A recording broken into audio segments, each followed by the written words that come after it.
Morning to all of you. Here is a problem related to the topic integration. Integral of 1 by x minus 2 into x minus 3 dx. దీన్ని మనం మామూలుగా చేస్తే చాలా lengthy ప్రాసెస్లో వస్తుంది. ఇక్కడ మనం ఒక షార్ట్ కట్ ద్వారా తెలుసుకుందాం. ఇక్కడ x మైనస్ 2 అనేటువంటిది పార్షియల్ ఫ్రాక్షన్స్లో ఒకటిగా వస్తుంది. అట్లానే x మైనస్ 3 పార్షియల్ ఫ్రాక్షన్స్లో ఒకటిగా వస్తుంది కాబట్టి రెండింటికి మాడ్యులస్లు తీసుకున్నాం. xకి కోఎఫిషియంట్ లేవు కాబట్టి నేరుగా చేసుకోవచ్చు. x ఈజ్ ఈక్వల్ టు 2ని దీన్ని ప్రక్కన పెట్టి ఇందులో అప్లై చేస్తాం.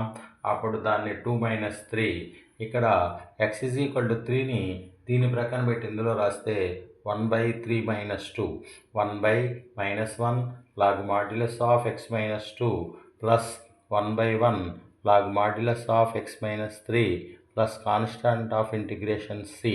ఇది ప్లస్ ఇది మైనస్ కాబట్టి log modulus of x minus 3 by x minus 2 plus constant of integration c. It is there at the third option. Thank you one and all for your subscription.